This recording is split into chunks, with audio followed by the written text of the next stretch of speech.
எல்லாருக்கும் நமஸ்காரம். ஸ்டார்ட் பண்ணுவோமா? எஸ். ஸோ இந்த வாரம் 203வது வாரம், ஃபஸ்ட் மார்ச். அதுக்குள்ளே 2 மாதம் ஓடிட்டு 2026. ஸோ இன்றைக்கான அஜெண்டா நம்ம விநாயகர் வந்தனத்தோடு ஸ்டார்ட் பண்ணி 3வது குறள் ஃப்ரம் தீவினை அச்சம் அப்படின்ற அதிகாரத்துலேருந்து பார்க்க போகிறோம். இதை முடிச்சுட்டு கோவிந்தாஷ்டகம், அதுக்கப்புறம் டைம் இருந்தால் துர்கா சாலிசாவோட ரிவிஷன், அதோட முருகனார்த்தம். இதுதான் இன்றைக்கான agenda. Move on to Ganesha மந்திரம்.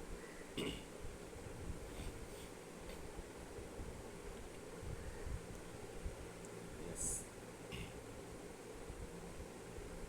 கணேச மந்திரம். ராகவன் சார் ஆரம்பிக்கிறீங்களா? ஆரம்பிக்கிறேன். கஜானனம் பூத கணாதி சேவிதம் கவித்த ஜம்பு பாலசார பக்ஷிதம் உமாசுதம் சோக விநாச காரணம் நமாமி விக்னேஸ்வர பாத பங்கஜம். கஜானனம் பூத கணாதி சேவிதம் கவித்த ஜம்பு பக்ஷிதம் ஜம்பு பலசார பக்ஷிதம் உமாசுதம் சோக விநாச காரணம் நமாமி விக்னேஸ்வர பாத பங்கஜம். சித்தி விநாயக மூர்த்திக்கு ஜெய். ஓகே, இந்த வாரம் ஒரு குறளில் ரொம்ப அழகான ஒரு அதிகாரம், தீவினை அச்சம்.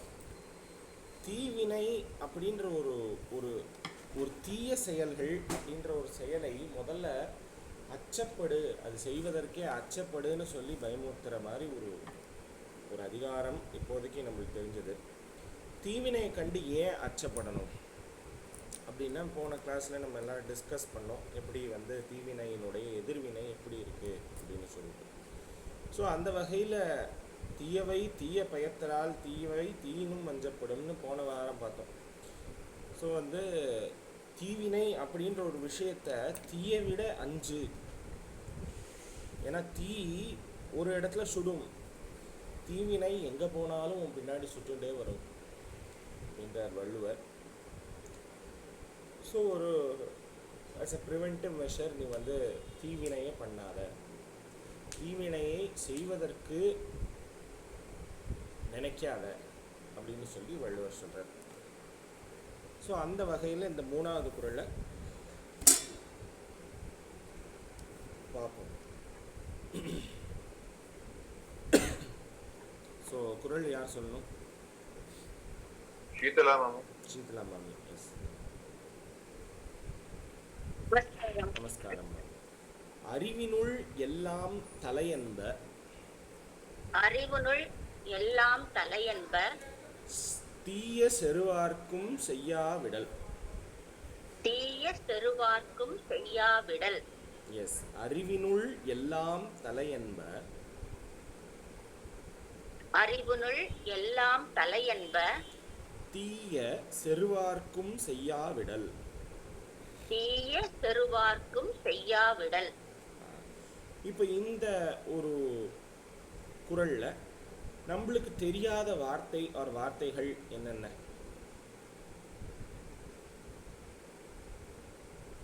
புது வார்த்தைகள் மேபி அப்படி சொல்லுவோம்.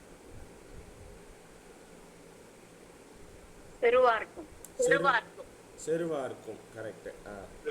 மிச்சதெல்லாம் நம்மளுக்கு தெரியும் இல்லையா? ஓரளவுக்கு தெரியும்னு சொன்னாலும் மாட்டிப்போம். தலையென்பன்றது என்ன ஆக்சுவலி என்ன பொருள்னு தெரியல. இப்போ அதுக்கு இன்னொரு எக்ஸாம்பிள் தரேன். செல்வத்துள் செல்வம் செவிச்செல்வம் அச்செல்வம் செல்வத்துள் எல்லாம் தலை அப்படின்னு சொல்றோம். அந்த தலைன்றதோட மீனிங் என்ன அந்த இடத்துல? ஓகே, அது இம்பார்ட்டன்ட், அதாவது பிரியாரிட்டி.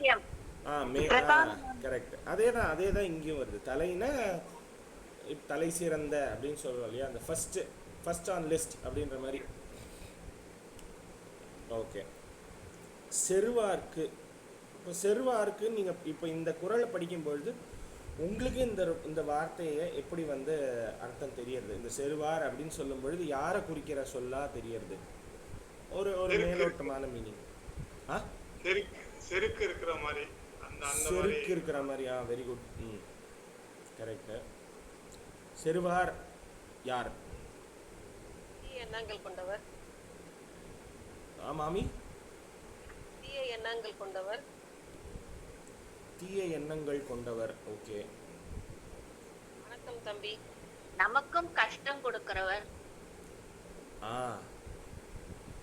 S, so correct. செருவார் செரு தொழில் அப்படின்னா தீய தொழில். இந்த இடத்துல ரெண்டு தீய இருக்கு. அப்போ தீய செருவார்னு சொன்னா தீய செருவார் அப்படின்னு தீய தொழில் அப்படின்னு வருதே அர்த்தம். அப்போ அந்த முதல் தீயன்னு இருக்கு பார்த்தீங்களா திருக்குறள்ல, அதை எடுத்துன்னு கொண்டு போய் செருவார்க்கும் தீய செய்யாவிடல்னு மாத்திக்கணும் நம்ம அர்த்தத்தை புரிஞ்சுக்கிறதுக்கு.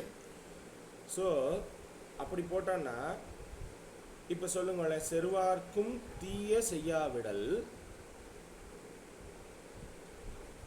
என்னது? அறிவினுள் எல்லாம் தலை என்ப. அறிவினுள் எல்லாம் தலை என்ப. கரெக்ட். என்பது. ஓகே. இந்த என்ன சொல்றது, இந்த புலவர்களுக்கு ஒரு எக்ஸம்ஷன் உண்டு. வார்த்தைகளை சுருக்கக்கூடிய ஒரு எக்ஸம்ஷன் வந்து புலவர்களுக்கு உண்டு. தலை என்பது அப்படின்னு இது போடணும்னு அவசியம் கிடையாது. செய்யாது விடல், அதுதான் அந்த அதனுடைய மீனிங். ஆனால் செய்யா விடல் அப்படின்னு சொன்னாலே அவளுக்கு அந்த அர்த்தம் புரிகிற அந்த இலக்கணத்துக்காக அவள் வந்து எழுதுறது. அது வந்து புலவர்களுக்கும் அந்த பாட்டு எழுதுறவாளுக்கும் அந்த இலக்கணத்தில் அந்த இது உண்டு, எக்ஸம்ஷன் உண்டு அப்படின்னு வச்சுக்கோம். ஸோ வந்து அறிவினுள் எல்லாம் தலை என்ப என்னது? செருவார்க்கும் தீய செய்யாவிடல். செருவார்ன்றது யாரு? தீந்தொழில் செய்பவன். ஆர் நமக்கு தீமை செய்பவன். நம்ம தீமை செய்யக்கூடாது. அதை தான் எதிர்பார்த்தேன். கரெக்ட். இப்போ இது வரைக்கும் தீவினைக்கு அச்சப்படுன்னு சொன்னார் வள்ளுவர். அச்சப்படலையா? சரி, அது உன்னுடைய முன்வினையில் நீ வந்து ப்ராக்டிஸ்டாக வந்துவிட்ட, அதனால் வந்து தீவினை வந்து உனக்கு வந்துடுத்து. இப்போ ஒருத்தன் போய் வள்ளுவர்கிட்ட கேட்டான், சார் நான் வந்து தீமை செய்யலை, ஓகே, நான் வந்து தீவினைக்கு அச்சப்படுறேன், நான் பண்ண மாட்டேன், நான் சும்மா தானே இருப்பேன், எனக்கு ஒருத்தவன் தீவினை செய்கிறான் அப்படின்னா உடனே அவனுக்கு வந்து அவனை வந்து இப்போ நம்மளுக்கு ஒருவன் தீமை செய்கிறான்னா நம்மளுக்கு என்ன தோணும்? நமக்கு ஏன் சார் இப்படி பண்ணுறான் அப்படின்னு ஒரு தோணும் இல்லையா? அப்போது அதை தான் வள்ளுவர் கேட்குறார். அப்போ எனக்கு திரும்பி கொடுக்கணும் தோன்றது இல்லையோ அப்படின்னு அந்த ஆள் கேட்கும் பொழுது வள்ளுவர் வந்து அழகாக இந்த குறளை சொல்லியிருக்கார் போட்டுருக்கு. தீவினை அதாவது ஒரு குட் ப்ராக்டிஸ் என்ன, ஒரு சிறந்த நல்ல மனிதருக்கு என்ன ஒரு அடையாளம் அப்படின்னா, தீவினை பண்ணுறவனுக்கும் தீவினை செய்யாமல் இருக்கிறது தான் வந்து என்ன சொல்வா, பொறையுடைமை அப்படின்ற அதிகாரத்தோட ஒரு சின்ன கனெக்ஷன் இருக்கிற ஒரு அதிகாரமாக இதை நான் பார்க்குறேன். ஏன்னா பொறையுடைமையிலையும் இதே மாதிரி ஒரு அர்த்தம் வந்த ஒரு குறள் உண்டு. அது மனக்குற்றத்தினால வந்தது, இது வந்து செயற்குற்றத்தினால வருது, அவ்வளோதான் வித்தியாசம். அப்போது தீவினை அப்படின்ற ஒரு தீவினை பண்ணுறவன் அவன் உனக்கு பண்ணிட்டான், அதுக்காக நீ அவனுக்கு திரும்பி செய்யணுமா? சொல்லுங்களேன். என்ன செய்தாரை மதியம் இல்லை. ஆமா, இன்னா செய்தாரை ஒருத்தல் அவர் நான நன்னயம் செய்துவிட. இங்க என்ன சொல்றாரு, அவருக்கு நல்லது பண்ணுங்கிறார் வள்ளுவர் அந்த இடத்துல. அதுவும் தீவினை அச்சத்துல தான் வருதான்னு தெரியல, அது என்ன அதிகாரம்? அது நெக்ஸ்ட் ஸ்டெப்பா இருக்கு மாமி. அதுக்கு அடுத்த ஸ்டெப். முதல்ல கெட்டது செய்யாத, அப்புறம் நல்லது செய்ய. ஆமா கரெக்ட். இது வந்து ஒரு ஃப்ளோ அப்படியா இருக்கு. இப்ப தீவினை பண்றவனுக்கு தீவினை நீ பண்ணணும்னு நினைக்காத ஃபர்ஸ்ட், அவனுக்கு நீ நல்லது பண்றியான்றது அடுத்தது, கெட்டது பண்ணாமலாவது இருக்கலாம் இல்லையோ. கரெக்டு. ஸோ அப்போ தீவினை செய்கிறவனுக்கும் தீவினை செய்யாமல் இருக்கும் அறிவு அப்படின்னு சொல்றாரு. அதாவது செருவார்க்கும் தீய செய்யா விடல் என்ற அறிவு அறிவினுள் எல்லாம் தலை. இப்போ நம்ம அறிவுடைமை அதிகாரத்தில் அறிவு அப்படின்னா என்ன அப்படின்னு பார்த்தோம். சர்டிஃபிகேட்ஸ் தான் அறிவுன்னு நம்ம இத்தனை நாளாக வச்சுருக்கோம். அறிவுக்கு லட்சணம் என்ன அப்படின்னு சொல்லும் பொழுது ஆவது அறிவது அறிவு. ஆவது அறிவது அறிவு அப்படின்னா என்ன அர்த்தம் சொல்லுங்களேன் யாராவது. அறிவுக்கான லட்சணம் வந்து ஆவது அறிவது அறிவு அப்படின்னு சொல்றேன். பயனுள்ளதா இருக்கிறதா?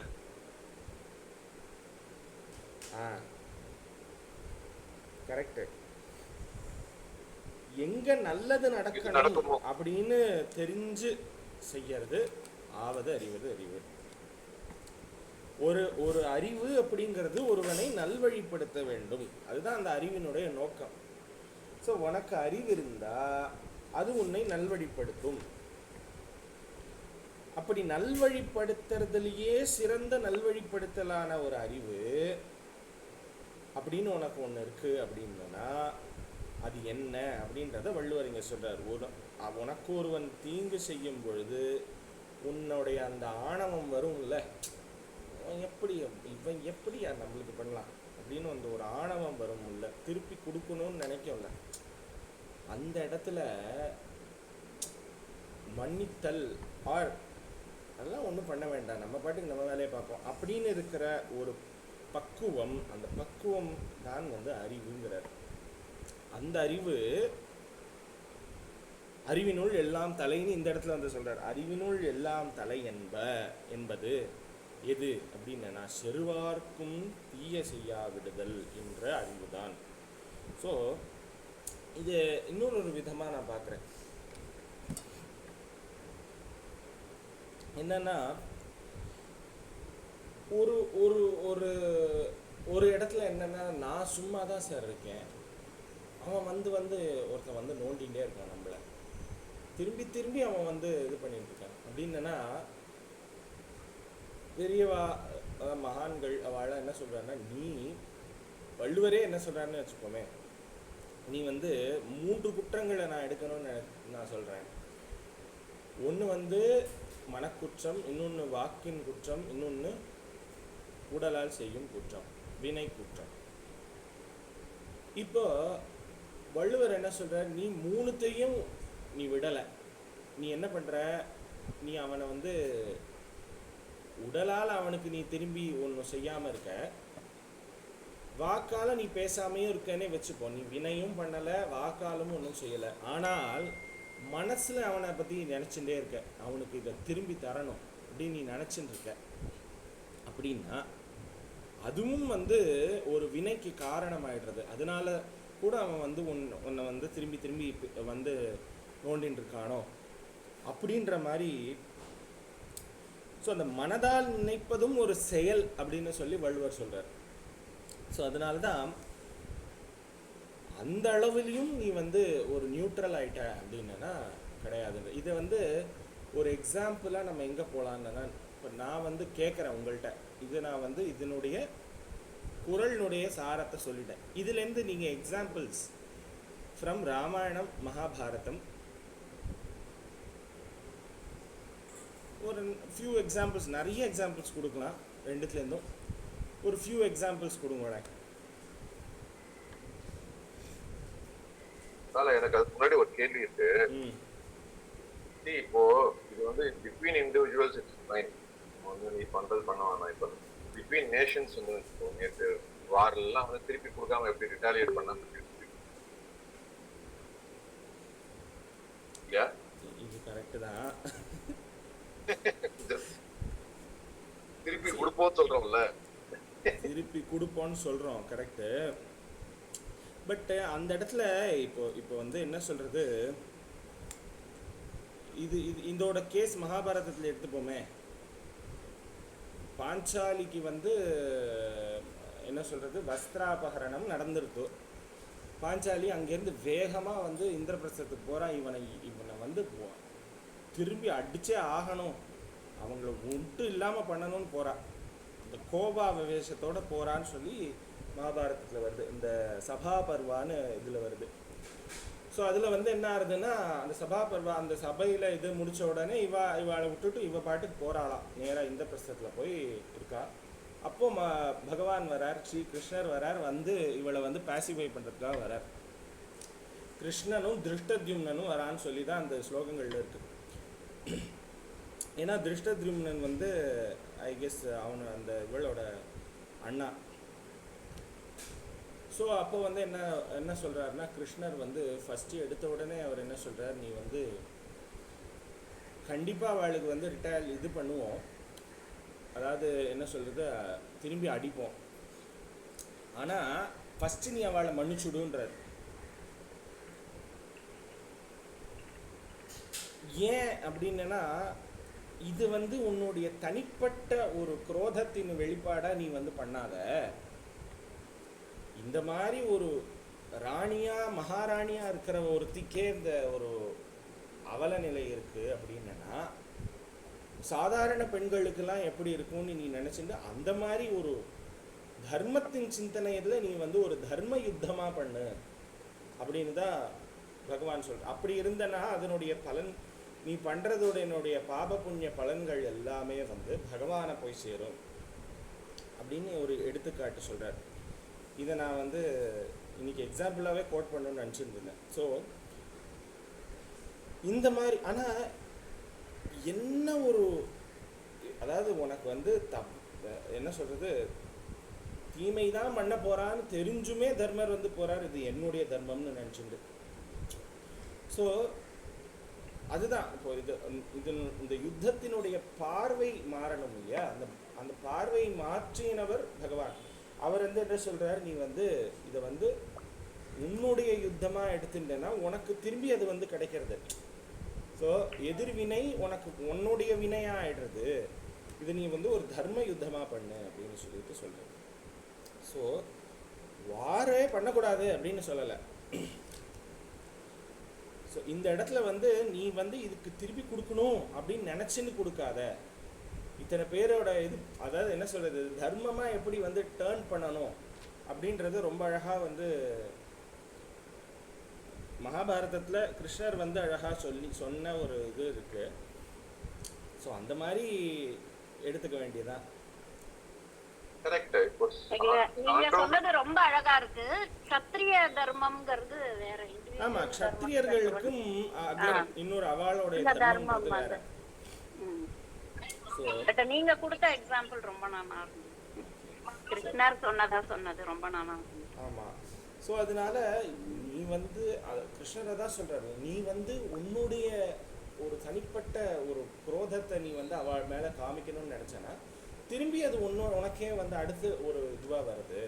ஸோ நீ வந்து அப்படி பண்ணாமல் நீ அவர்களை முதல்ல மன்னிச்சுட்டு தர்ம யுத்தமாக மாற்றுறதுக்கான ஒரு இதை மனசுக்கு கொண்டு வாண்டார். ஸோ அகெயின் அந்த இடத்துலையும் மனசுலேருந்து தான் ஆரம்பிக்கிறது எல்லாமே. ஸோ அதான் மனோவாக்காயம், அப்படிதான் வந்து ரூட்டே. நமஸ்காரம். ஒண்ணு நீங்க மகாபாரதத்துல சொன்னதுல ஒரே ஒண்ணு, the main thing about Mahabharata is the same dharma does not apply at every stage. Yes, it keeps right. changing. That is the main example quoted by Mahabharata. Right. யாரு அதனால அந்த war வந்தது, it is okay. அதே ராமாயணத்துல நீங்க first கேட்ட அந்த இதுக்கு வந்து ராமர் எப்படி கைகேய மன்னிச்சிட்டார், ஒரே நாள்ல எல்லாத்தையும் அப்சைட் டவுன் பண்ணிட்டாலும் எங்கேயுமே அதுக்கப்புறம் அவளை கோட்டே பண்ணல இந்த மாதிரி, பிகாஸ் ஆஃப் ஹர். ஏன்னா மனசால டோட்டலி சீதாவும் அதே மாதிரி, சீதா தேவியும் அதே மாதிரி மன்னிச்சது வந்து தட் இஸ் சம்திங் ஃபினாமினல். இந்த காலத்துல எல்லாம் அது மாதிரி சான்ஸே கிடையாது. யாரோட வேலையெல்லாம் யாராவது எடுத்துட்டான்னா அப்படிலாம் ஒன்னும் யாரும் மன்னிக்கவே மாட்டா. மனசால வாயால மன்னிப்பான், பட் மனசால டெஃபினெட்லி மன்னிக்க மாட்டா. அதனால அது பட் தர்மாங்கிற ஒரு இது வந்து ஒவ்வொரு சிச்சுவேஷனுக்கு கீப்ஸ் பிராட் தர்மா தவிர specific dharmas it keeps changing from situation to situation, magnitude of the problem இல்லையா. இப்போ வர படம் எல்லாமே அப்படி இருக்கு, மெசேஜஸ் எல்லாமே பொங்கி எழு அந்த மாதிரி இருக்கும்போது இல்லை அதே மாதிரி இன்னொரு விஷயம் என்னன்னா மகாபாரதத்தில் இது யுத்தம் போர் பண்ண போகிறோம்னு தீர்மானம் ஆயிடுது. அப்பவும் யுதிஷ்டர் என்ன பண்ணுறாருன்னா ஒரு சமாதான தூது வந்து போயிட்டு வாங்கோ, அவன் வந்து சமாதானம் ஆயிட்டேன்னா பரவாயில்ல, வில் ஜஸ்ட் ஃபர்கோ அப்படின்ற அந்த ஒரு அது வந்து even though it is a தர்மா, அது வந்து ஒரு இட் ஷுட் பி ஃபாலோடுன்னு வச்சுக்கோமே, இட் இஸ் என்ன சொல்கிறது கைட்லைன் இருந்தால் கூட அதை ஃபாலோ பண்ணணும்னு அவசியம் இல்லை. ஏன்னா அவனும் தீர்மானமாக இருக்கான் பண்ணணும், யுத்தம் பண்ணணும்னு இவாளும் வந்து தீர்மானமாக இருக்கான்னு வச்சுக்கோமே. அப்படி இருக்கும் பொழுது தர்மர் வந்து சொல்கிறார் அது தர்மம் ஆகாது, அதனால் நீங்கள் இன்னும் ஒரு தடவை போய் தூது போயிட்டு வந்துடுவோம், அதில் அவன் சம்மதிக்கலைன்னா பார்ப்போம் அப்படின்ற அதுவும் ஒரு பாங்கு தான். இப்போ அது வந்து அது எந்த விதத்தினுள்ள தீவினை அச்சம் அப்படின்னா, இத்தனை பேர்னால இந்த கௌரவர்கள்னால இன்னும் எத்தனையோ பேருனுடைய ஃபேமிலிஸ் எல்லாம் டெஸ்ட்ராய் ஆக போகிறது அப்படின்ற ஒரு சிந்தனை. ஸோ இத்தனை ஃபேமிலிஸ்லாம் வந்து கஷ்டப்பட போகிறது, அதனால வந்து நம்ம வந்து ஒரு ஆப்பர்ச்சுனிட்டி கொடுப்போம், ஆப்பர்ச்சுனிட்டி ஆஃப் பீயிங் ஹர்ட் அப்படின்னு சொல்லி ஒன்று கொடுப்போம் அப்படின்னு இருக்கிற மாதிரி வருது. அதே மாதிரி ராமாயணத்துலேயும் ராவணன் சீதையை வந்து சிறைப்பிடிச்சுன்றான், ராமருக்கு பெரிய தீமை இது.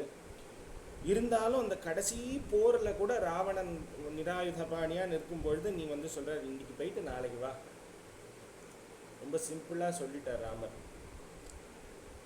அப்படின்னு சொல்லிட்டு அந்த ராவணனுடைய பெருமையை விபீஷணன்ட்ட பேசுகிறாராம் ராமர். அவருக்கு என்ன வந்தது தலையெழுத்து, அவனுடைய பெருமைகளை பற்றி பேசுகிறாராம் விபீஷணன்ட்ட. எல்லாரும் சொல்கிறார் நீ ராவணன் உடனே போடுங்க, அஸ்திரத்தை போடுங்க, முடிச்சுருங்க அவனை அப்படின்றார். வந்து ராமர் வந்து ராவணனுடைய பெருமையை பேசுகிறார் அப்படின்னு அந்த ஒரு இது வருது.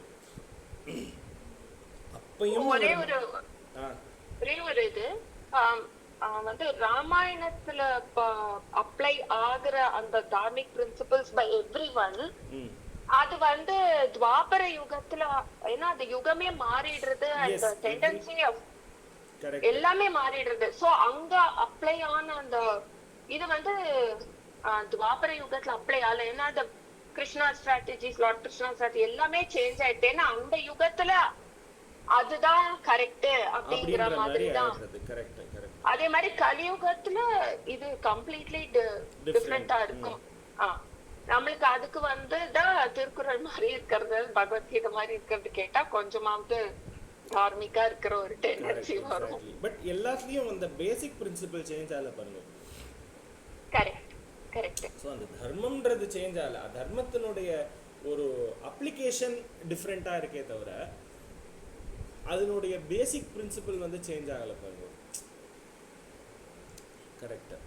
ஸோ இல்ல இந்த காலத்துல சிச்சுவேஷன் வந்து if it warrants to fight, one has to fight.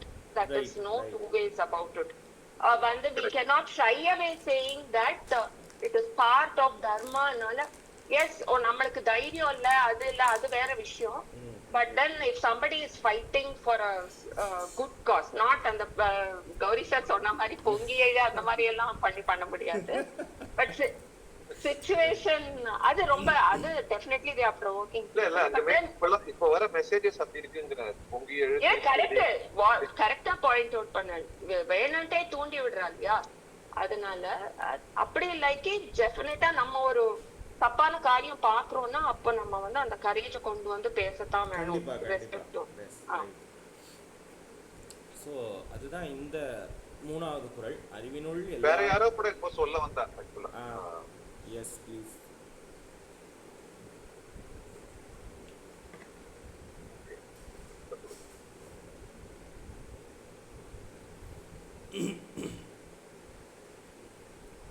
இல்ல போல இருக்கு பல. ஓகே, இன்னொரு எக்ஸாம்பிள் என்ன சொல்லலாம், பக்த பிரகலாதனை சொல்லலாமா? பிரகலாதன் வந்து அப்பா என்ன எத்தனை கொடுமை பண்ணாலும் அவன் செய்த தீமைக்கு திருப்பி தீங்கு நினைக்காமல் நாராயண பக்தி தான் முக்கியம் அப்படின்னு நினைச்சு அவனை மன்னிச்சு நல்ல வழியில் இருந்தார் பாருங்க. இப்போ எல்லா யுகத்துலேயும், இது கிருத்த யுகமா, பிரகலாதன் வந்து கிருத்தயுகம்னு வச்சுப்போம். துவாபர யுகம் வந்துடுத்து, திரேதாயுகத்தில் ராமாயணம் வந்துடுத்து. ஸோ கலியுகத்துக்கு எக்ஸாம்பிள் பார்ப்போம். ஸோ இதுதான் அறிவினுள் எல்லாம். நமஸ்காரம். நமஸ்காரம். இந்த இடத்துல ஒரே ஒரு விஷயம் என்னன்னா, நம்ம அந்த பகவான் பக்தி அப்படிங்கிற அந்த அதிர்பால் நம்ம அப்படி கவரப்பட்டு ஈர்க்கப்பட்டு 100% அந்த பக்கம் போயிட்டோம்னா இதெல்லாம் ஆட்டோமேட்டிக்கா ஒரு வந்துடும். கரெக்ட். அதாவது இப்ப வந்து கலியுகத்துல இல்லவே இல்லைன்னு சொல்ல முடியாது. இப்ப நமக்கு தெரியல. கலியுகத்துல தானே அஹிம்சா மூலமா காந்திஜி இது பண்ணது வந்து. ஆமா இல்லையா? அப்ப இண்டிபெண்டன்ஸ் போது வந்து வயலன்ஸ் கூடாதுன்னு கொண்டு வந்தது அவர் தானே. இப்போ தர்மத்துக்காக தானே அவர் இதை மத்தவா கஷ்டப்படக்கூடாது நிறைய பேர் அப்படின்ற ஒரு இதுல தாட்ல தானே அவருக்கு அந்த மாதிரி தோணித்து வந்தது. அப்படி போயிட்டோம்னா ஆட்டோமேட்டிக்கா பாக்கி எல்லாம் வேண்டாத குப்பைகள் எல்லாம் நம்மளை விட்டு போயிடும். ஆட்டோமேட்டிக்கா அந்த மன்னிக்கிறோம்ன்ற எண்ணமே நமக்கு தெரியும். அதுவே இருக்காது. எல்லாம் ஓகே அப்படிங்கிற அந்த ஒரு பொசிஷன்ல வந்துடுவோம். அது வந்து த்ரூ பக்தி, அந்த பகவான் கிட்ட இருக்கிற பக்தினால வந்துடும் கண்டிப்பா அப்படிங்கிறது அப்படின்னு நான் நினைக்கிறேன். Correct ma'am, 100%. ஸோ இதுதான் இன்னைக்கான குறள். ஸோ செருவார்க்கும் தீய செய்யாவிடல் அறிவினுள் எல்லாம் தலையென்ப. இந்த குறளை இன்னும் ஒரு தடவை சொல்லிடுங்க, நம்ம அடுத்த செக்மெண்ட் போகலாம். அறிவினுள் எல்லாம் தலையென்ப தீய செருவார்க்கும் செய்யாவிடல். ஸோ இந்த ஃபர்ஸ்ட் 3 குறளில் வந்து திருவள்ளுவர் வந்து சொல்கிறார் தீவினைக்கு அச்சப்பட வேண்டும் அப்படின்ற ஒரு விஷயத்தை சொல்கிறார். அதுக்கப்புறம் அதையே கொஞ்சம் மாற்றி அடுத்தடுத்த குறளில் சொல்ல போகிறார். ஸோ அடுத்த செக்மெண்ட்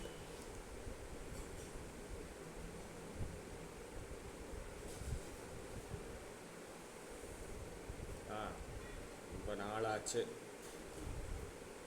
கோவிந்தாஷ்டகம் எத்தனை ஸ்லோகங்கள்னா 3 ஸ்லோகங்கள் பார்த்துப்போமா? I think so. திரைவிஷ்ட பரிபூ வீரக்னம் வரைக்கும் பார்த்தோம்னு நினைக்கிறேன். ஸோ இது 3த்தையும் அப்படியே ரிவைஸ் பண்ணிட்டு நம்ம 4வது ஸ்லோகத்துக்கு மீனிங்க்கு போவோம். ஆமாம், இந்த வாட்டி நிறைய ரொம்ப நாள் கழிச்சு ஜாயின் பண்ண இருக்க ப்ராப்ளம் வாழ்க்கை அப்படின்னு சொல்லலாம். சாவித்ரி சங்கர் மாமி. நமஸ்காரம்பா. நமஸ்காரம். நான் திருப்பி அந்த இதுல கேட்கும்போது சவுண்ட் சரியா கேட்க மாட்டேங்கிறது எனக்கு. ஓ ஓகே ஓகே. சரி, இன்னைக்கு கிளாஸ் ஜாயின் பண்ணிட்டேன். இன்னைக்கு குழந்தை எல்லாம் இல்ல, வெளில போயிட்டா. கொஞ்சம் ஒரு மாசம் அதுக்கப்புறமா ஜாயின் பண்ணிடுவேன் ரெகுலரா. ஓகே ஓகே, பரவாயில்ல ஸ்டார்ட் பண்ணலாம். பண்ணலாமா?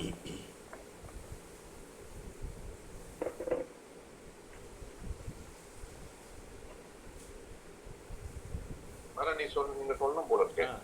சத்யம் சத்யம் ஞானமனந்தம் நித்யம். சத்யம் ஞானமனந்தம் நித்யம். அநாகாசம் பரமாகாசம். அநாகாசம் பரமாகாசம். கோஷ்ட பிராங்கண ரிங்கணலோலம்.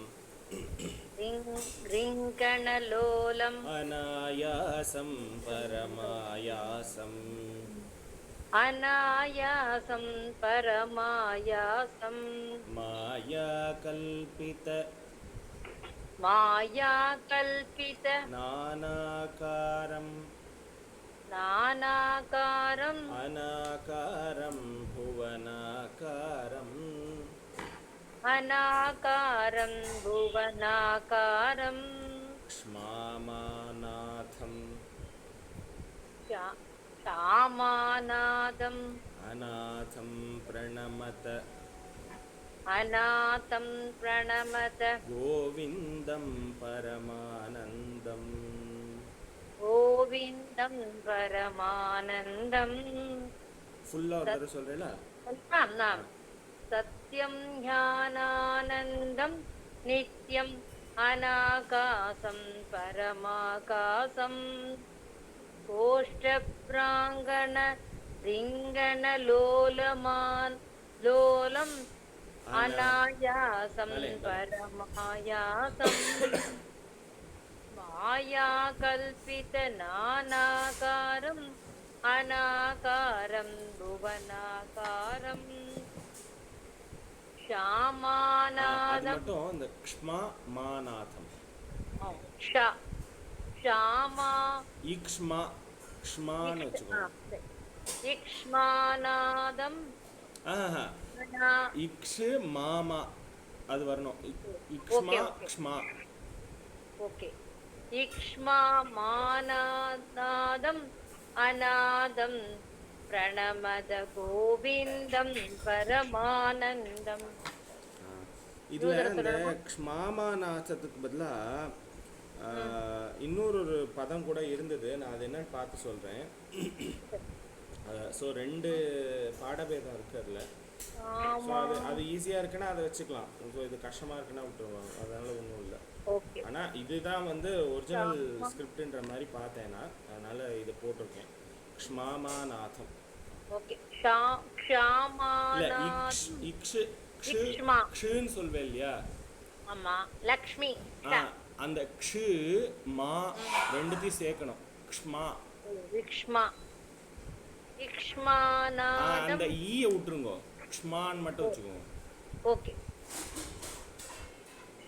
श्यामानादम् अनादं प्रणमद गोविन्दं परमानन्दम् ஓகே ஓகே. அப்போ சொல்லிகிட்டே இருந்தோம். ओके அடுத்த ஸ்லோகம். அடுத்தது யார் சொல்லலாம்? சந்தியா மாமி வரலா? வரேன். ஆனா ஒரு முறை சொல்லிடுங்க, நான் பின்னாடி. கண்டிப்பா கண்டிப்பா. Okay okay. மிருத்ஸ்நாமத்சி कृष्णामक्ति हेति यशोदा हेति यशोदा ताडनशैशव ताडन शैशव सन्त्रासं संत्रासं व्यादितवक्त्रालोकित व्यादित वक्त्रा लोकित लोकालोकचतुर्दश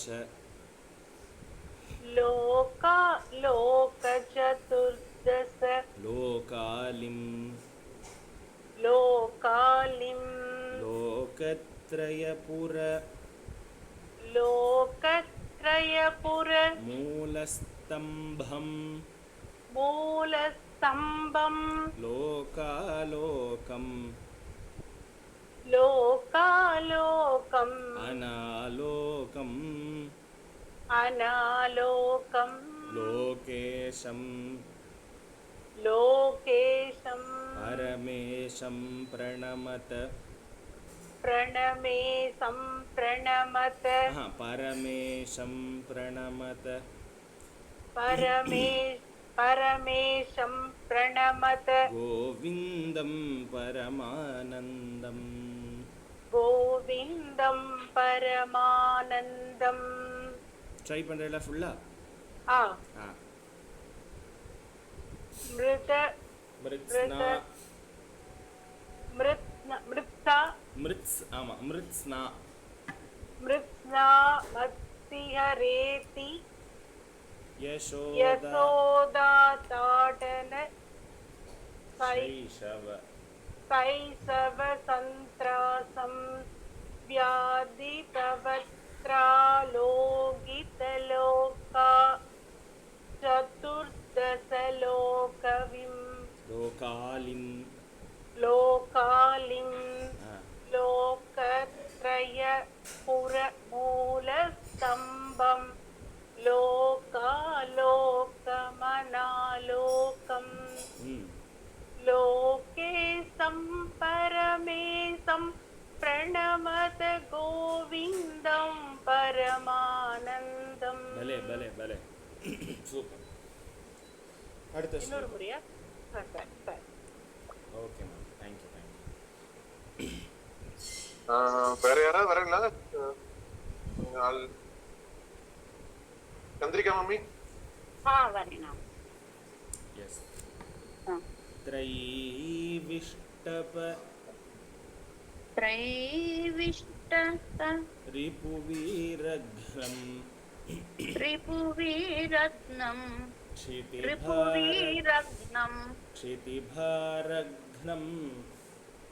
क्षितिभारघ्नं भवरोगघ्नं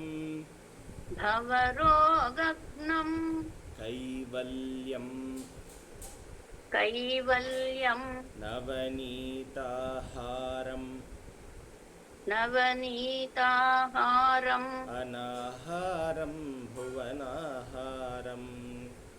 अनाहारं भुवनाहारं वैमल्यस्फुट चेतोवृत्ति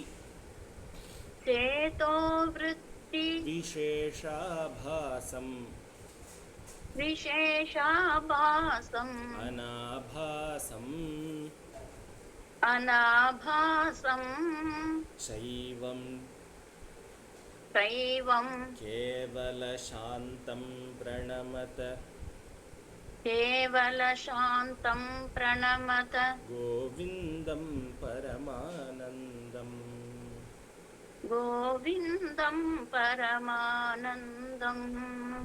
Yes. ட்ரை பண்றேன். Oh, yes.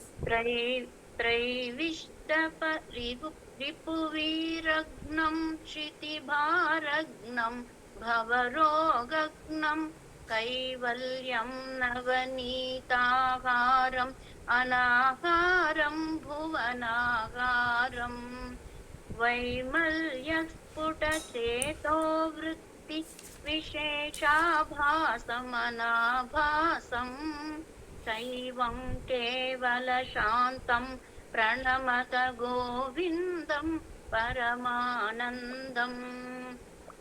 भले भले भले. சொல்லிடவா? சொல்லிடுங்க. ஓகே. त्रैविष्टप रिपुवीरघ्नं क्षितिभारघ्नं भवरोगघ्नं कैवल्यं नवनीताहारम् अनाहारं भुवनाहारं वैमल्यस्फुटचेतोवृत्ति विशेषाभासम् अनाभासं शैवं केवलशान्तं प्रणमत गोविन्दं परमानन्दम्. भले, சூப்பர். Thank you sir. அடுத்தது இது புது ஸ்லோகம்னு நினைக்கிறேன். ஐ மீன் நம்ம ஸ்லோகம் பார்த்துட்டோமோ அதுக்கப்புறம் இதோட மீனிங்லேருந்து நம்ம கண்டினியூ பண்ணணும்னு நினைக்கிறேன். இல்லை ஸ்லோகம் பார்க்கணுன்னா பார்த்துடுவோம். பார்த்து சொல்கிறேன்.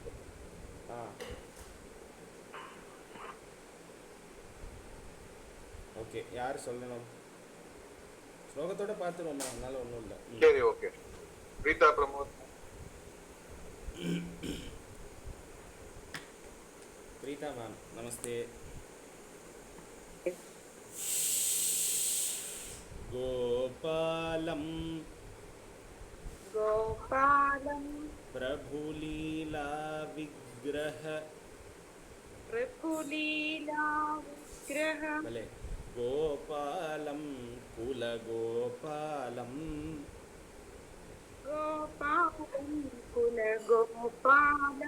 गोपालं प्रभुलीला विग्रह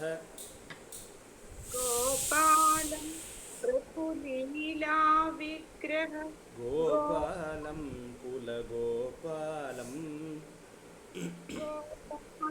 भले भले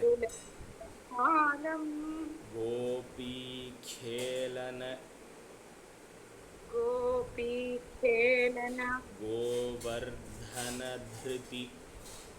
गोवर्धनधृति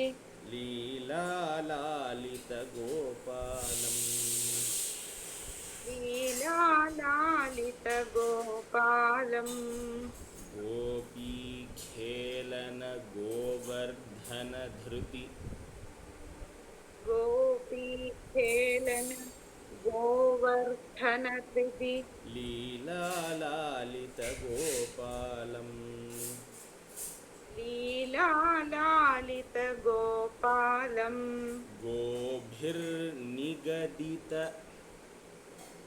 गोप्युर् निगदित गोविन्दस्फुट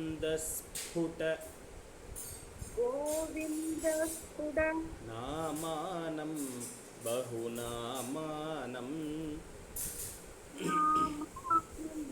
बहुनामानं गोभिर्निगदित गोभिर्निगदित गोविन्दस्फुटनामानं गोविन्दस्फुट नामानं बहु भले भले गोपी गोचरपथिकं गोपी गोचर पथिकम् आमां पथिकं गोपी गोचर पथिकं प्रणमत प्रणमत गोविन्दं परमानन्दम् गोविन्दं परमानन्दम् சில பேர் புக்கில் கோதி கோச்சர தூரம் பிரணமத்தன்னு இருக்கும். சில பேர் கோபி கோச்சர பथिकம்னு இருக்கும். ரெண்டுத்துக்கான அர்த்தமும் பார்ப்போம். கோதி கோச்சர தூரம்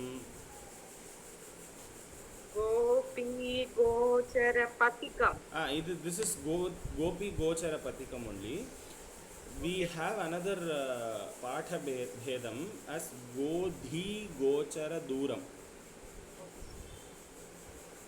गोपी गोचर पथिकम् Pranamata प्रणमत govindam pranama paramanandam. गोविन्दं परमानन्दम्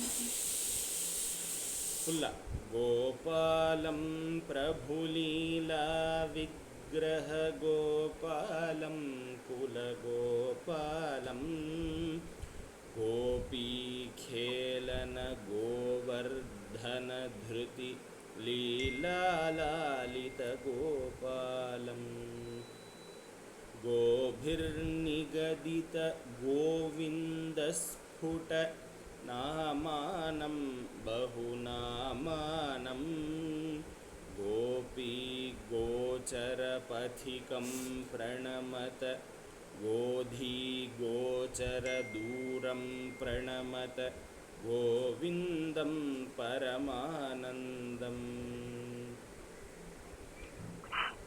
गोपालं प्रभुलीलाविग्रह गोपालं कुलगोपालं गोपीखेलन गोवर्धनधृति लीलालालितगोपालं गोभिर्निगदित गोविन्दस्फुट नामानं बहुनामानं गोपी गोचर पथिकं प्रणमद गोविन्दं परमानन्दम्. இதில் ஆக்சுவலி நிறைய பாடங்களில் வந்து கோபி கோச்சர பத்திகம்ன்றதை விட கோதி கோச்சர தூரம்ன்றது தான் இருக்கு. ஓகே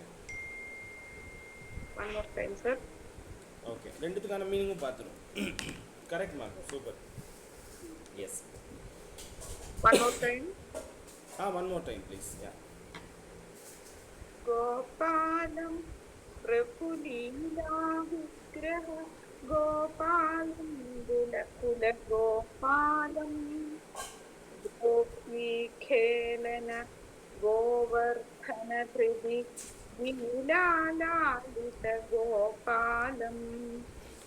गोभिर्निगदित गोविन्दं नामानं बहुनामानं गोपी गोचर दूरं तं प्रणमत गोविन्दं परमानन्दम्.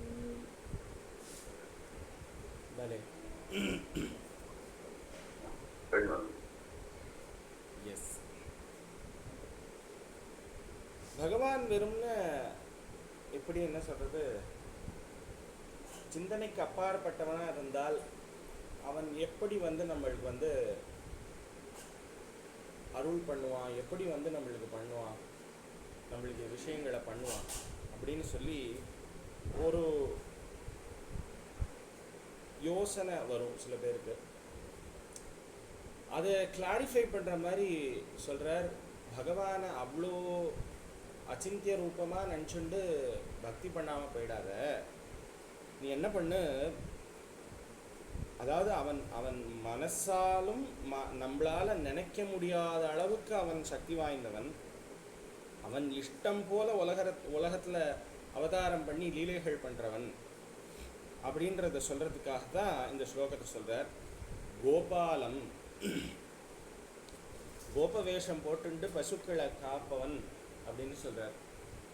கோபாலத்துக்கு நிறைய அர்த்தங்கள் உண்டு. இந்த இடத்துல நிறைய கோபாலங்கள் வருது. இந்த ஒவ்வொரு கோபாலமுக்கும் ஒவ்வொரு விதமான அர்த்தங்கள் வருது. ஃபஸ்ட்டு கோபாலம் பிளெயின் கோபாலம், கோ பசுக்களை பாலனம் பண்ணவர், அதனால கோபாலம். பசுக்களாகிய நம்மளையும் பாலனம் பண்ணக்கூடியவர், அதனால கோபாலம். அடுத்து பிரபு, இவ்வளோ அழகான வார்த்தை. பிரபுன்றவன் ஒன்றுத்தை பண்ணக்கூடிய சக்தியும் உள்ளவன், ஒரு விஷயத்தை அழிக்கக்கூடிய சக்தியும் உடையவன், இல்லை ஒரு விஷயத்தை மாற்றி பண்ணக்கூடிய சக்தியும் உடையவன். எல்லாத்தையும் மகாபாரதத்திலேருந்து எடுத்துப்போம். எல்லாத்தையும் பண்ணவன் கிருஷ்ண பரமாத்மா. அதனால் அவன் பிரபு. அவனுக்கு மேல் ஒரு தெய்வம் இல்லை. பிரபு ஆர் தலைவன். இந்த தலைவர்களுக்கு தானே எல்லா பவரும். அதனால் பிரபு அப்படின்னு சொல்கிறார். கோபாலம் பிரபு, லீலா விக்கிரக கோபாலம். அப்படிப்பட்டவன் இந்த தர்ம பரிபாலத்துக்காக, வேத பரிபாலனத்துக்காக காம் பாலயம் இது பாலயதி. காம்னா வேதம்னு ஒரு பொருள் உண்டு. அதனால வேதத்தை காப்பவன். அதனால இந்த வேதத்தை காக்கிறதுக்காக அவன் என்ன மாதிரியான இது பண்ணானா, லீலையா விக்கிரக, விக்கிரகம்னா சரீரம். ஸோ அந்த மாதிரி அவனுடைய லீலை, தன் விருப்பத்திற்கேற்ற மாதிரி சரீரத்தை கொண்டு வேதத்தை பாலனம் பண்ணவன். மத்ஸ்ய அவதாரங்கள்லேருந்து கிட்டத்தட்ட 9 அவதாரங்களையும் எடுத்து கல்கி அவதாரத்தையும் எடுக்க போறவன். அதனால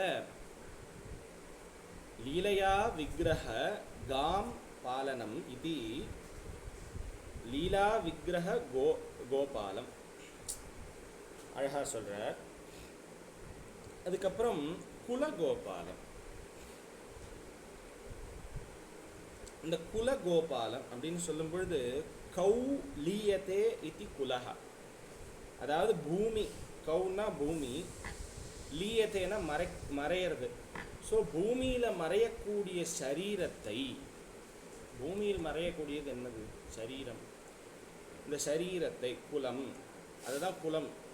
குலகோத்திரம்லாம் தெரியாது அப்படின்னு சொல்கிறோம். இந்த குலம் அப்படிங்கிறது சரீரத்தை சொல்லக்கூடிய ஒரு சொல். அதை இந்த சரீரத்தையும் கோஷ்ச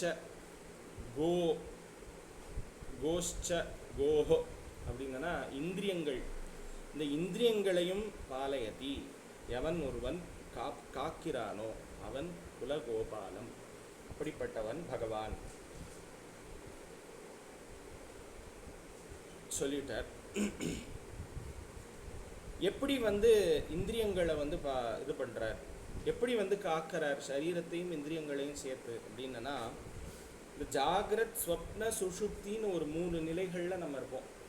உடம்பு இந்த டீப் ஸ்லீப்பில் இருக்கும்பொழுது ஒருத்தன் உயிரோட இருக்கானா இல்லையா அப்படின்ற ஒரு ஒரு மனுஷர்களுக்கு அந்த ஒரு நிலையை ஏற்படுத்தக்கூடியது இந்த தூக்கம். அந்த தூக்கத்தில் ஒருவனை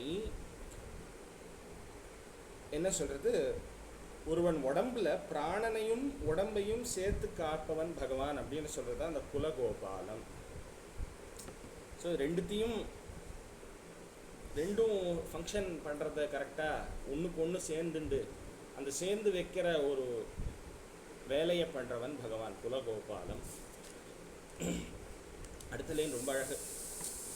நம்மளாம் என்ன நினச்சிட்டு இருக்கோம்னா, இந்திரனுக்கு பூஜை பண்ணலை, அதனால மழை பெஞ்சுது, அதனால எல்லாருக்காகவும் கோவர்தன மலையை தூக்கி கையில் வச்சுட்டார் பகவான். கையில் வச்சுருக்கல, விரல் நுனியில் வச்சுட்டாராம் அப்படின்னு சொல்கிறார்.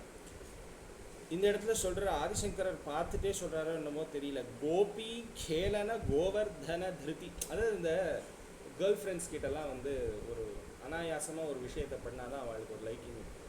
அப்படி ஒரு அழகாக இது ஐயோ பாரு இப்படி பண்ணுறான் பாரு அப்படின்ற மாதிரி கோபிகள் இடத்துல கேளனம் பண்ணிட்டு விளையாடின்னு இருக்கிற கிருஷ்ண பரமாத்மா வனத்துக்கு போகிறார் எல்லாரோடையும்.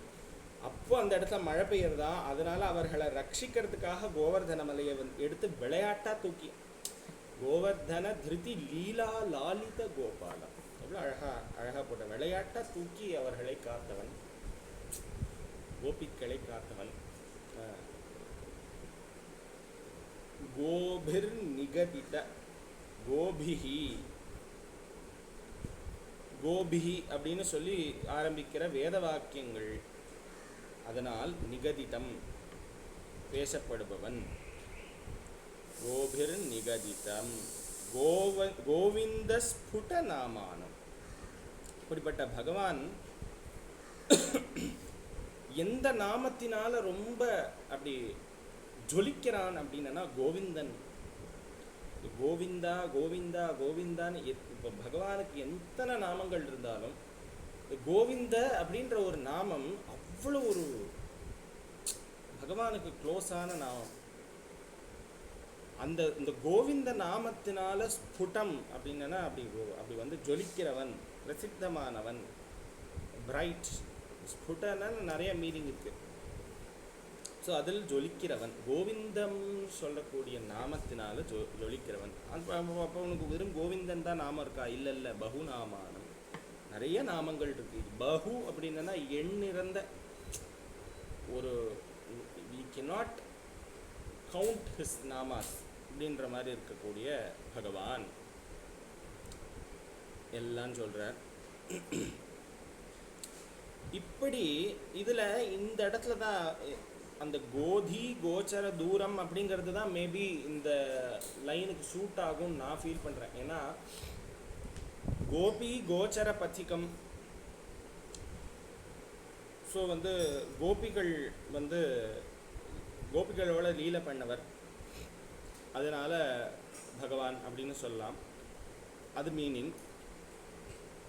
கோதி கோச்சர தூரம் அப்படின்னு சொல்லும்பொழுது கோதி கோச்சர தூரம் அப்படின்னு சொல்ல, அப்போ இந்த மாதிரி ஒரு நாமரூப சம்பந்தம் இருந்தால் பகவான் பற்றற்றவன் அப்படின்னு சொல்றதுக்கு எப்படி சொல்ல முடியும் அப்படின்னு சந்தேகிக்காததுனால அதாவது ஆதிசங்கர பகவத்பாதாள் என்ன பண்ணார், கோதி கோச்சர தூரம் அப்படின்னு போட்டார். வாக்குக்கும் மனத்துக்கும் எட்டாத அப்பால் நிற்பவன், இந்த கோதி கோச்சர தூரம் அப்படின்றதுக்கான ஒரு அர்த்தம்.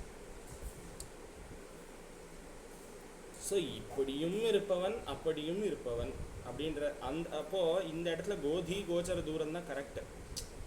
கோபி கோச்சர பத்திகம் வச்சுக்கலாம், பட் கோதி கோச்சர தூரம்னு அடுத்த கிளாஸில் நான் மாற்றி கொடுத்துருக்கேன் இந்த இடத்துல. ஸோ அது ரொம்ப என்ன சொல்கிறது, அது இன்னும் கரெக்ட் ஆகிற மாதிரி இருக்குது. ஸோ கோதி கோச்சர தூரம் பிரணமத. இப்படிப்பட்ட பகவான் நிர்மலமாக இருக்கான், நிஷ்களமாக இருக்கான், பரமானந்த ஸ்வரூபத்தில் இருக்கான்.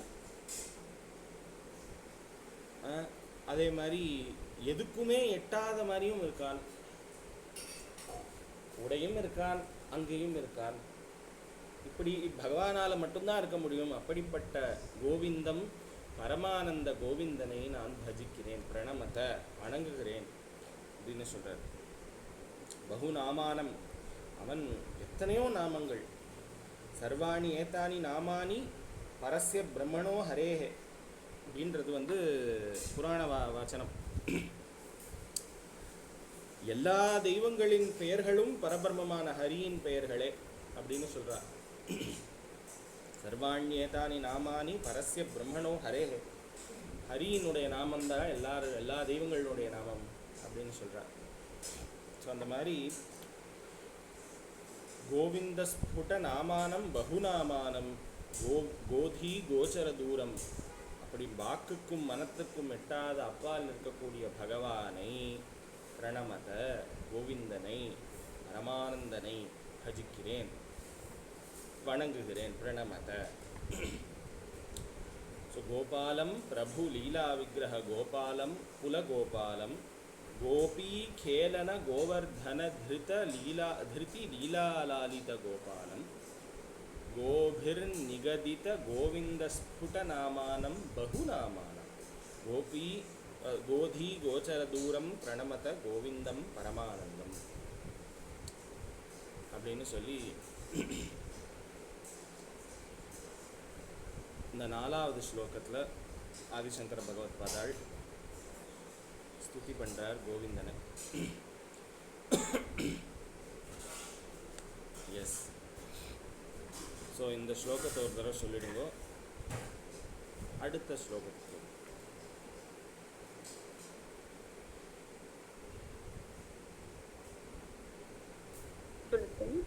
எஸ். प्रफुल्लीला विग्रह गोपालं कुलगोपालं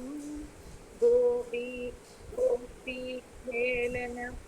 गोवर्धन धृति लीलालालित गोपालं गोभिर्निगदित गोविन्दस्फुर नामानं नामानं गोपी गोचर दूरं प्रणमत गोविन्दं परमानन्दम्. गोधी गोचर दूरं. அந்த அது கொஞ்சம் சொல்லுங்க. அது ரெண்டாவது அந்த தூரம் சொன்னாலே அது கோபியா கோதி தா 4வது தா. ஓகே. கோதி தி.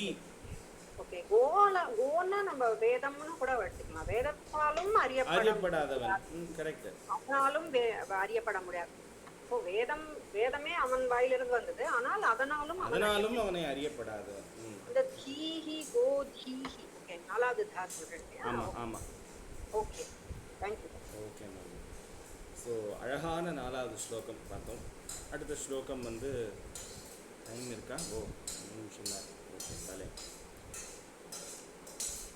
ஸோ அடுத்தது இந்த பகவான் வந்து எப்படி வந்து என்ன சொல்கிறது, உபனிஷத் வாக்கியங்களால் எப்படி வந்து ஸ்துதிக்கப்படுகிறான் பகவான் அப்படின்னு சொல்கிறதுக்கான அடுத்த ஸ்லோகம் வந்து இந்த 5வது ஸ்லோகம்.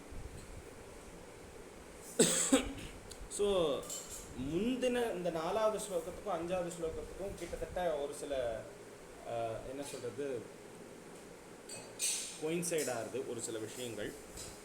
அதை வந்து அடுத்த கிளாஸில் வந்து நம்ம பார்ப்போம், எந்த மாதிரி பகவத் பாதாள் எப்படி சொல்லியிருக்கார் அப்படின்றது. ஸோ ரொம்ப அழகான ஸ்லோகங்கள். இது வந்து கொஞ்சம் அடுத்தடுத்த ஸ்லோகங்களில் கொஞ்சம் அந்த வார்த்தைகளினுடைய கொஞ்சம் கடினமான இருக்கிறதுக்கான வாய்ப்புகள் இருக்குது. இப்பயே ஒரு பூர்வ பீட்டிகை கொடுத்துட்றேன். ஸோ வந்து அது நம்ம பிரித்து சொல்கிறதுனால ஈஸியாக வந்துடும், அதனால் கவலைப்பட வேண்டாம். ஸோ இன்னைக்கான கிளாஸை will end up with Murugan. ஒரு தடவை நீங்கள் பாடிடுங்க பாலா. இது 4வது ஸ்லோகமா? 5 गोपी मंडल गोष्ठी भेदम भेदावस्थम अभेदाभम शश्वत गोखुर निर्भूतोद्गत धूलीधूसर सौभाग्यम श्रद्धा भक्ति गृहीतानंदम अचिन्त्यं चिन्तितसद्भावं चिन्तामणिमहिमानं प्रणमत கோவிந்தம் பரமானந்தம். இப்படி வருது 5வது ஸ்லோகங்கள். ஸோ அதனுடைய ஸ்லோகத்தையும் அதனுடைய மீனிங்கை பார்த்துட்டே ஸ்லோகத்தை பார்த்தோன்னா நம்மளுக்கு இன்னமும் அந்த ஸ்லோகம் வந்து நம்மளுக்கு இன்னும் மைண்டில் ரெஜிஸ்டர் ஆகி ஓ இந்த பதம் இப்படி சொல்லணும் அப்படின்ற ஒரு இது வந்துடும். ஸோ அதனால் நம்ம அப்படி பார்ப்போம் அடுத்த ஸ்லோகங்கள். ஸோ அருமையான ஒரு Govinda Ashtakam. So we'll end up today's session with Murugan anthem. Sorry, Durga Chalisa அடுத்த கிளாஸில் பார்த்துக்குங்க.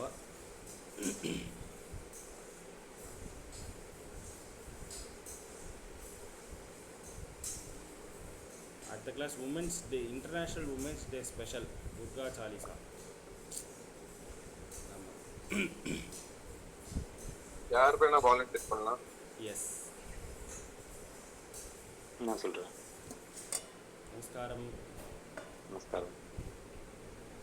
சிவகுஹ குமர பராசலபதியே சீரலை வாயுரை நாதா செந்தூர் செந்தரி பழனா புரிவாழ் திருவேரகம் உரை கந்தா செம்பதிர்மிக தனி தாசலன் வந்தாய் செம்பழமுதிர்வந்தாய் தவமருளாராதாரா தவ முனிவரத்வனி வீரா தாதா கருண சுபோதா ஜய ஜய சங்கர பாலகமணியே தாரக மந்திர வினோதா சிவமே சிவமே சிவமே சரவண பவ சிவமே. வெற்றிவேல் முருகனுக்கு அரஹரோ அரோகரா. ஆதிபராசக்தி மாதா கி ஆஞ்சநேய சுவாமி கி ஜெய். தேங்க்யூ. தேங்க்யூ. நமஸ்காரம். நமஸ்காரம். தேங்க்யூ. நமஸ்காரம். ரொம்ப நல்லா இருந்தது. Thank you Bala sir. Thank you ma'am. நமஸ்காரம். Thank you thank you sir. Thank you ma'am. நமஸ்தே. Thank you sir. Thank you so much. நமஸ்காரம். நமஸ்காரம். Thank you.